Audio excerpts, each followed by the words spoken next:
La mode, ça sert à nous habiller, mais aussi à nous rendre beaux. Et ça, Isabelle Balu sait très bien le faire. Elle est devenue la spécialiste du stylisme collaboratif et elle vient nous expliquer pourquoi d'ailleurs aussi aujourd'hui.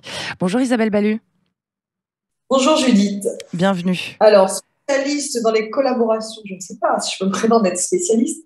Il s'avère que oui, je fais actuellement effectivement des collaborations avec la Maison Saint-James depuis quelques saisons maintenant. Oui, Mais voilà, en fait, je pense que c'est aussi l'aboutissement, on va dire, d'un long parcours précédent, bien sûr, à savoir des collections qui, pendant de nombreuses années, ont défilé sous mon nom, voilà, tout parce que à j'avais fait. ma petite maison de mode. J'allais y venir. Et de ce temps, justement avec toutes ces collections, il y a beaucoup d'archives que j'ai précieusement gardées, qui sont de l'ordre à peu près de 1000 vêtements et 1000 accessoires aujourd'hui, donc Oui. de tous ces défilés, et qui restent une vraie source d'inspiration pour moi.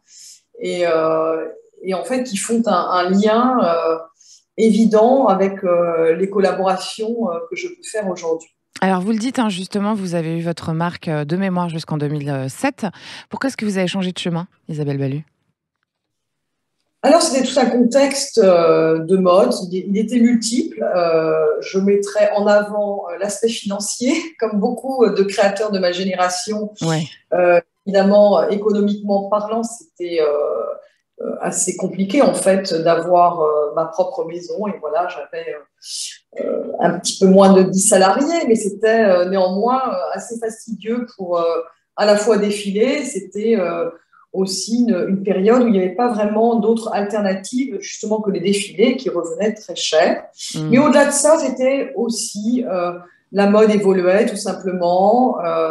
Il y avait moins de liberté au niveau de la presse. Des grands groupes très très puissants, donc on se Oui. sentait quand même très, en tout cas je vais parler en mon nom, en tout cas je me sentais assez vulnérable, c'est-à-dire foisonnante d'idées, d'idéologies. Hmm. euh, J'espère que ça ne m'a pas quittée et je ne pense pas, parce que j'ai toujours une forme d'idéologie que j'entretiens également précieusement. Mais bon, On voilà, aime en bien étant ça sur Sud réaliste. Radio. Pardon. On aime bien ça sur Sud Radio. Parfait.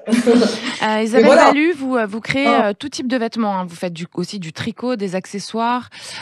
Et vous avez fait, pour ce fait, et ça sera ma dernière question parce qu'on a peu de temps, une école, une haute école, hein, de mode très réputée à l'époque, qui s'appelle le Studio Berceau. Est-ce que c'était obligatoire de passer par cette école de renom, notamment pour vous créer un réseau?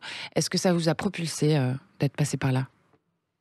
Alors, les réseaux, non, Non. absolument pas. En tout cas, pas lorsque moi j'ai fait le sur berceau. C'était plutôt une grande chance que de pouvoir mettre l'accent vraiment sur la créativité, vraiment au sens réel du terme. Donc, assez éloigné, on va dire, d'un aspect commercial et que je trouve très important C'est lorsqu'on est. l'école de la créativité, en fait, hein, c'est ça que vous racontez. Oui, Hmm. vraiment, vraiment. Et voilà, donc c'était intéressant en ce sens, mais après, ce n'est pas, je pense, incontournable que de faire une école, Ouais. encore aujourd'hui. Évidemment, on peut y apprendre beaucoup de choses, mais ensuite, voilà, il y a l'imaginaire, ça c'est quelque chose, on l'a pas, un certain pragmatisme. Puis il y a beaucoup de facettes dans la mode. Là, on parle Ça dépend du finalement. métier, finalement, aussi, ouais. Hmm. Oui, la mode, voilà, il y a aussi des niveaux de collection tout à fait différents, des objectifs qui sont différents.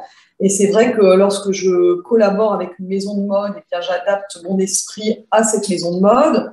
Voilà, si j'ai une collection où je vais créer sans impératifs commerciaux, ce que j'adore faire, mais là évidemment, ça nécessite peut-être du mécénat pour pouvoir Ouais.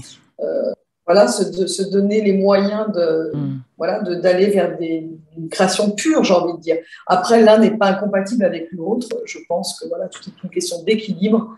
Mais encore une fois, dans la mode, c'est quand même entre le profil d'un grand groupe ou d'un Ouais, indépendant c'est pas et du tout la même puis chose. Je suis désolée, les Isabelle réseaux. Balu. C'est passionnant ce que vous racontez, mais je suis obligée de vous laisser parce qu'on est à la fin de cette magnifique chronique.